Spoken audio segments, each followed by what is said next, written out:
Hey, Soul Tribe. I'm KamalaDevi, and I'm here to wish you a happy full moon. I have a uh, powerful relationship tool to offer you this full moon in Aquarius. And I've been doing a lot of relationship uh, review, repair, upgrading. And as you know, or you probably know, I have a lot of relationships, so it can get, complex. But regardless of what kind of relationship you're in, because this isn't just a tool for multiple relationships or married partners. This could also be, for your kids or your parents or your siblings or coworkers. We're in relationship with everything all the time. And as a relationship coach, I see one of the biggest patterns is that when something breaks down, we start pointing fingers and being like, "Oh, this is what you did," and this is why it doesn't work for me, or this is what happened. And we're wise enough to know that we want to take responsibility, and probably heard the metaphor like stay in your own lane. And this is like that, where of course you want to do your own work, but there's also, the other person's lane. And sure, you want to be like, driving well before you start, criticizing someone else's driving. But the problems with lanes is that it's really kind of, there's a binary or polarity that creates a he said, she said, like tension. And the metaphor that came to my husband actually when we first started dating and we went into our first shamanic training is he had this immense meditation where we met on a bridge, that we stood on a bridge, and it was our relationship bridge. And it was between, like, there was a body of water under us, and there was beauty, and it was between both of our gardens. And so yes, my garden has a lot of weeds. It also has flowers and favorite plants, and it's arranged the way I like my garden. And maybe there's some parts that are like, it's under construction that I'm still working on. And my husband, who's, now married to this garden,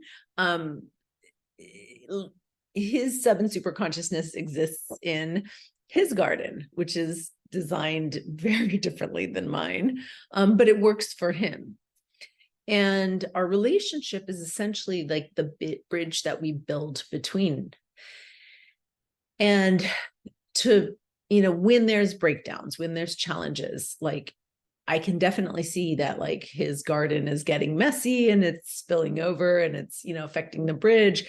But there's times when the two of us are working on the bridge, which is like, wait, how do we consider each other? How do we communicate? How do you like to be treated? How, how is who I am impacting you? And, there's, the truth of life, obviously, is it's a lot more multidimensional and messy and, multi-perspectival. So there's different versions of reality.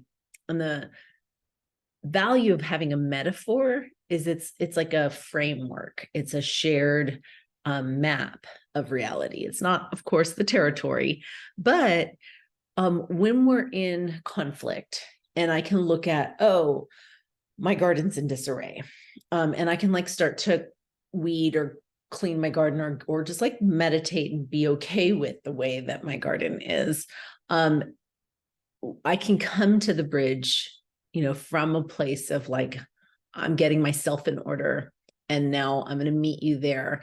And it's not my responsibility to clean his garden, to change things, or his mind. And there are times like in deep intimacy, and sometimes it's vulnerable, personal growth work or lovemaking, where I may invite him into my garden, or he may invite me into his. And and we might be going through his childhood or his inner feminine or aspects of his psychology or spirituality.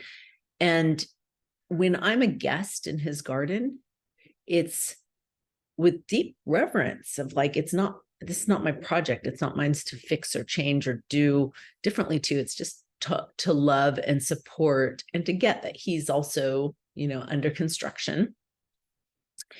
And there are times when, and there's places where it's like, hey, I'm not inviting you into my garden. Like I'm kicking you out of my garden. And, you want to have, of course, your own secret garden spaces that are really sacred to you. And the bridge metaphor is really where the relationship happens. And sometimes, the bridge itself breaks. There's breakdowns in like how frequent we're communicating or what we're communicating about, or,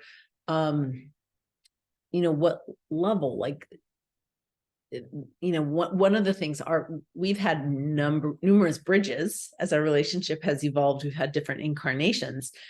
And early on in our marriage, that bridge was really like this transactional space where I would come and try to get my needs met, and he would try to get his needs met. And we were trying to like navigate or negotiate, like meeting each other's needs.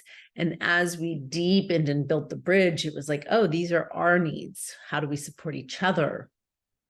And I would say like the most recent incarnation, as we've really polished, the art of bridge building, it's like a bridge from my soul to his soul. Like it's a whole different type of bridge than one that was like from my wounding to his wounding. And we used to just activate each other and fight on the bridge all the time.